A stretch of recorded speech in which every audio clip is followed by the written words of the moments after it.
Navigating the world is... I don't know if Tainari's told you about this before, but while my research involves learning about ruins and the mechanisms within them, I don't belong to Ksharawar, which specializes in researching mechanisms, nor am I in Spontamod, which specializes in researching energy flow. She has been invited to Ksharawar multiple times to continue her research, but she's rejected them each time. Just listen to how they introduce themselves. In the future, Ksharawar will be the only Darshan with the ability to research mechanisms. There's no such thing as exclusivity in knowledge. Besides, the current Ksharawar is more concerned about how mechanisms can be used in everyday life, while my research involves textual analysis of ruins. If they're trying to use the collaborative project as an excuse to have me reconsider again... No, that's not it. The request this time is from Akara Crafts. The representative of Ksharawar recommended you to them, Madame Faruzan. In truth, she told me that it's because she respects you a lot. Oh, respect? Putting aside my ideological differences with Ksharawar, I suppose I must acknowledge this attitude of theirs. Yeah, Akara Crafts is a pretty nice shop. Well, since both of you feel as such, I shall first hear this proposal. In summary, Akara Crafts wants to design a series of early learning toys that will cultivate curiosity and learning in children. Early learning toys. Interesting. The academia agreed to work with them because they hope that these toys can help children become excellent researchers in the future. True. The current academia is in need of some new blood. If the children start learning now, perhaps I can find some talented students in a few years. Madame Faruzan, you still haven't found any students? Anise, Ksharowar's representative, should be staying in the inn at Port Ormos. If you want more details, you can find her there. Port Ormos? Now there's a place I haven't been to in a long time. I wonder how much it's changed. I probably can't join you since Port Ormos is a little far from here. I should probably go back and report to Master, and then review today's homework. No worries. Go do your homework, Kale. Once I'm done with everything here, I'll head over to Pardistii. Thank you. Why, I'd even call this a rare chance for a curious researcher like myself to observe the legendary traveler up close.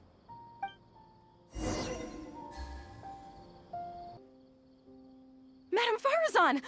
Oh, it's really you. All right, calm down. Let me be clear.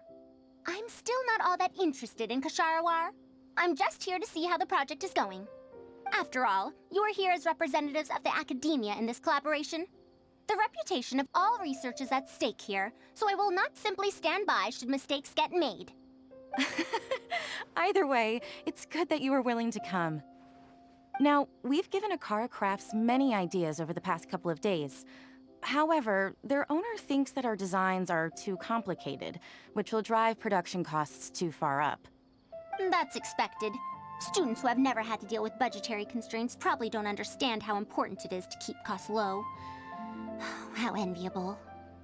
Oh, If you join the Ksharawar, your budget will be as big as you want it to be. I guarantee it. That's enough. I will not repeat myself. Take me to Akara Crafts owner first, if you please. All right.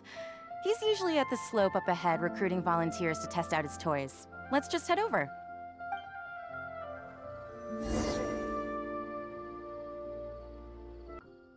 Mamdu, the one I recommended is here.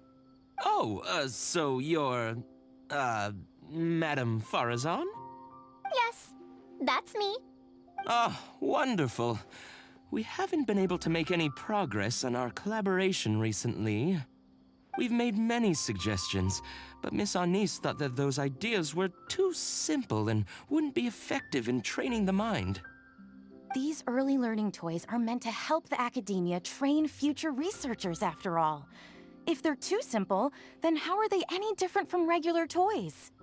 But if they're too complicated, not only will they be expensive to produce considering our production capabilities, but they won't have much broad appeal to Sumeru's children either. So the design can't be too complicated, but it can't be too easy to play with either. I remember that in your notes, many contraptions have managed to fulfill complex functions despite using simple parts. Maybe we can do something similar with these early learning toys. The contraptions in my notes? I didn't create those. I simply took the contraptions in the ruins apart and analyzed them. But now that you mention it, the ruins did have things like that. Do you have a pen, paper, and scissors? I'll make a paper prototype. You have an idea already? I suppose I should have expected as much of a respected academia senior researcher. We do have those. Yes, please, help yourself. Oh, you're done already? Let me explain. These 3 thick lines represent 3 poles. These paper strips of varying lengths represent rings of different sizes. They can be slotted onto the poles and stacked up like a tower. Well, that is easier to make than I expected. So, how is this game played? That's very simple as well.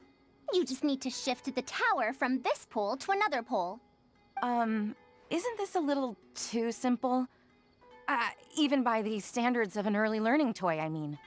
Of course, when moving each ring, the paper strips in this case, you must follow one rule. You can only move one ring at a time, and you can't place a bigger ring on top of a smaller one. It's like building a tower. The rings in the 3 poles must be stacked from big to small. I named this toy Pagoda Stack. Pagoda stack. That sounds way too simple. Even I feel like it's missing something. Give it a try and you'll find out if it's simple or not. I heard from Anis that you find volunteers to try out the toys, right? Why don't we do the same for this game? It's such a simple toy.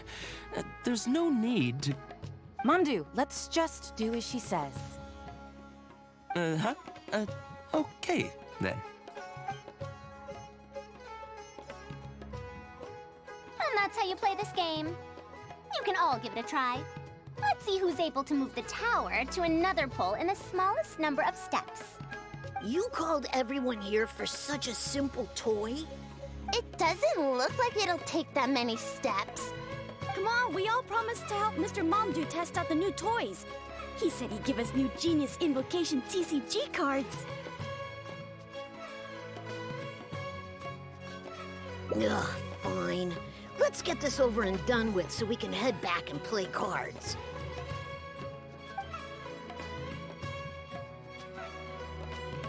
Done!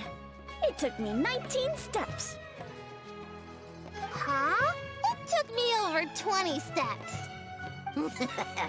I only needed 18 steps. Not bad.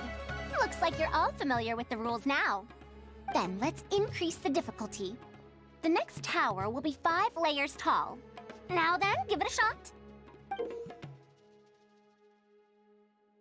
Wait, there's more? Well, since we're already here, why don't we just give it a try? An extra layer shouldn't make it that much harder, right?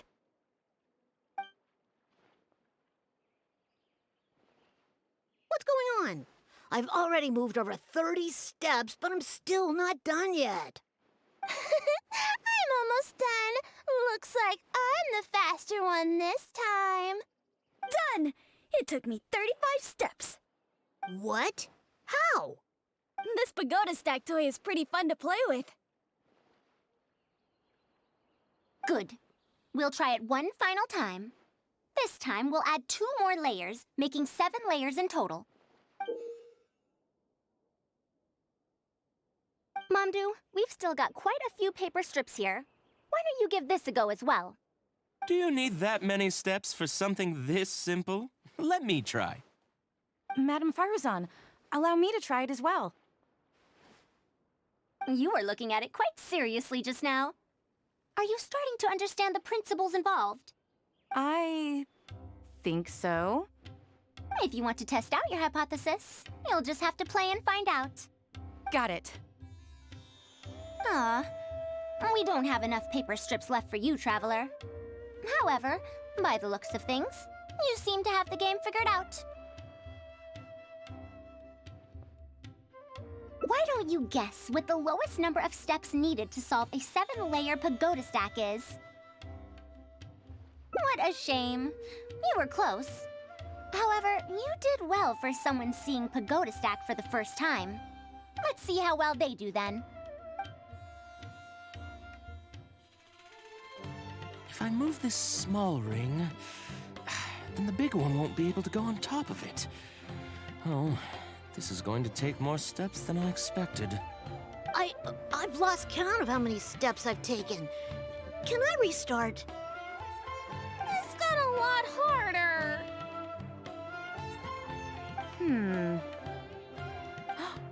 I solved it! Madame Faruzan, it takes 127 steps in total. That many? But there are only 7 layers. For every extra layer in the pagoda stack, the move order you need to consider becomes much more complex, and the number of steps required will at least double. More accurately, it will require double the steps, plus 1 each time. You did well. You didn't underestimate the principles behind it just because it's an early learning toy. The complexity of any given contraption isn't determined by the number of parts it has. The way the parts interact and the rules behind how it operates are important too. Oh, I see. No wonder you emphasized in your notes that no contraption should ever be underestimated. I see. So even a simple toy can become complex with the right set of rules. That's right. The rules used for pagoda stack are the simplest kind when it comes to ancient contraption-making techniques. I could spend some time picking out all those machines that do something similar and write you a reference book. Once that happens, you can give the volunteers the reference book and paper prototypes and find out which toy is the most popular. Do you have any other toys? Yeah, when can we play with them? In about 2 days or so, I think. Anise, if you're free, can you help me with the illustrations for the reference book? Of course! I'd be honored. 2 days should be enough for us to find more volunteers. Then we can organize a huge conference here, at which we can announce which toy we'll be making. You'd be most welcome. We need more people to get a healthy range of opinions. The more, the merrier. Thank you for coming here with me today. I'll walk back with you.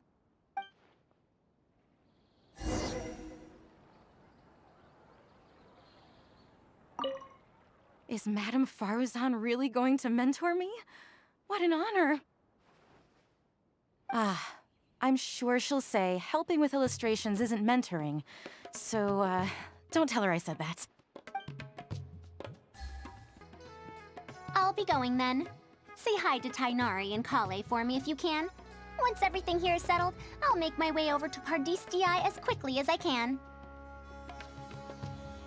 You want to ask why I'm unwilling to join them, yes? Putting aside the fact that they're too full of themselves, I actually have no issue with their research methodologies and approach. After all, knowledge is either right or wrong. Superiority and inferiority do not come into the conversation. All researchers are just doing their best to shed light on the unknown in their respective fields of expertise. No matter what corner of the unknown they shed light on, it's a step forward for us all.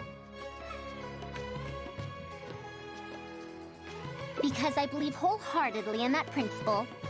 Even if the others call my research useless, as long as the knowledge I gain from it is accurate, it could become useful in the future.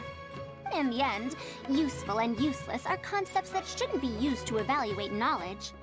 When I first started deciphering ancient documents, I didn't think about how it'd be useful to Ksharawar. That's why there's no need for me to join them to do useful research. I'd rather stay in Haravatat. It's much more convenient for me to access the materials I need for my research here. Still, the funding that Ksharawar has offered me is so hard to get in Haravatat. Perhaps if this collaborative project goes smoothly, I can even ignore Haravatat and ask for a higher budget directly from the academia. Oh, I could come up with lots of ideas. With Anise's help, 2 days will be enough for our work. However, I'm still undecided as to the style of the reference book's text and illustrations. You're right. Explanations are a core part of early developments, too. By using detailed and accurate illustrations, we can impart knowledge more effectively. It would also make it easier for me to recruit students. Thank you. I'll take your opinion into account. See you in 2 days.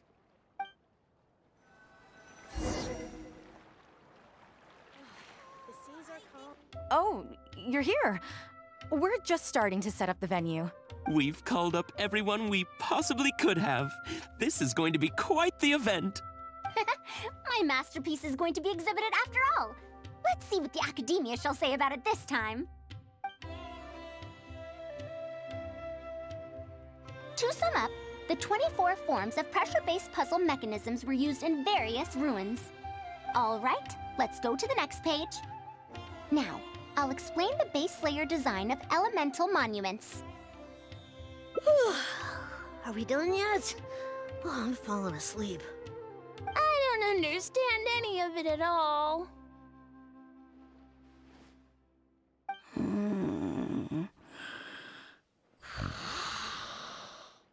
Are these really toys? They sound a bit too dangerous to buy for children. Oh, Well, we've prepared paper prototypes for everyone. If you're interested in the mechanisms Madame Faruzan's talked about, you're more than welcome to try them out. Oh, this is no fun. Can I try another toy? I want to go home and play Genius Invocation TCG. forget it. I don't think anyone would be interested. I should go home and take care of my children.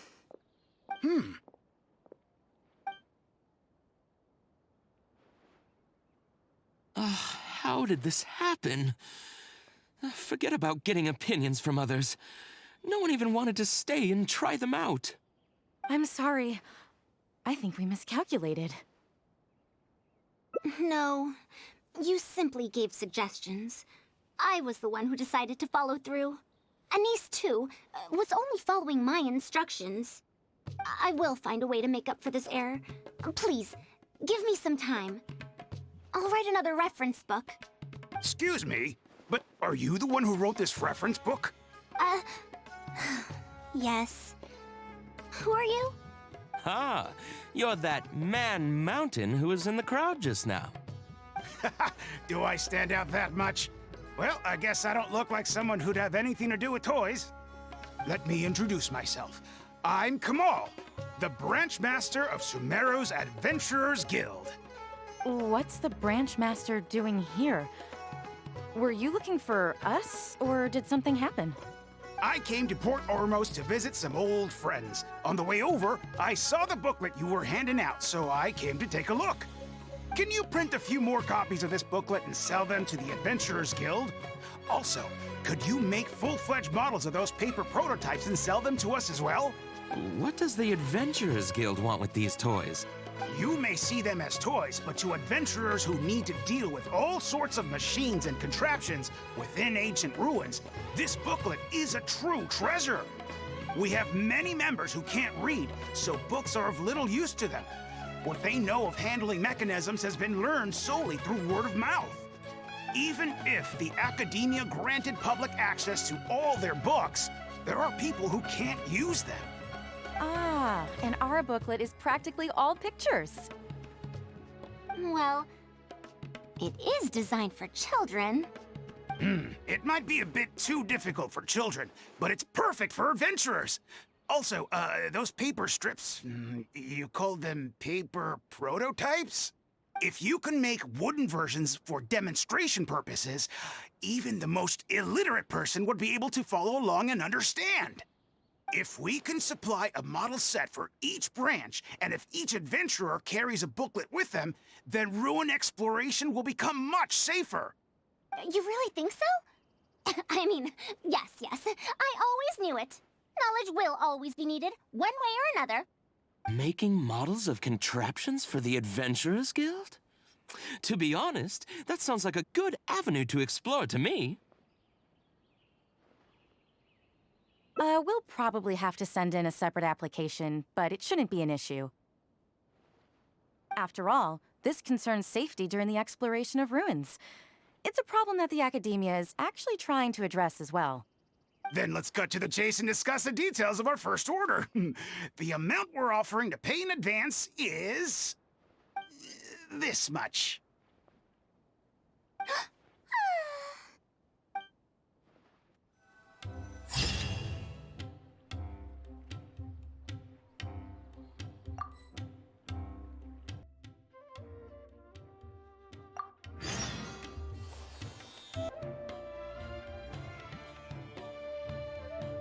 You're right. If no one understands the reference book, it doesn't matter how detailed it is. It's better to make it simpler and fun so that children will be interested in the subject. It'll also make it easier for me to recruit students in the long run. Thank you. I'll take your opinion into account. See you in 2 days. Oh, you're here. We've called up everyone we possibly could have. My masterpiece is going to be exhibited after all. And if we activate this little mechanism just like that, a sumeru rose will appear at the top of the cane. Oh, I see. I thought it came out of thin air! It's amazing! If the mechanism was bigger, you could make a rabbit appear, right? Then you can't use a cane. Could you switch it out with a hat or something? You're applying what you learned creatively. Not bad. Let's look at the next page. If you fold an origami bird like this, it'll fly further and more stably. Whoa. You can make a mechanism using just a piece of paper? The principles at play are even more important than the parts that make up a mechanism. These are pretty cool. I'm tempted to try them out. I'm not that interested in toys, but if they'll be beneficial for children's development. Everyone, we have paper prototypes and craft materials that you can use to make your own toys. This is such a well-prepared event. I'll give it a go. But we want to play too! It's fine. We have a lot of paper prototypes and craft materials. Oh, my origami bird flew further this time. Professor Faruzan, how can I make mine fly further? Ahem. Just madam will do. But you may wish to pay attention to these few details. Here, for example. Wow! It really did fly farther! Madam Faruzan, will we learn origami at the academia? Of course you will. If you become a researcher, you can explore any field you like to your heart's content. In the future, if you want, you can even become one of my students. But Mom and Dad said that there are 6 Darshans in the academia. Wait, was it 7?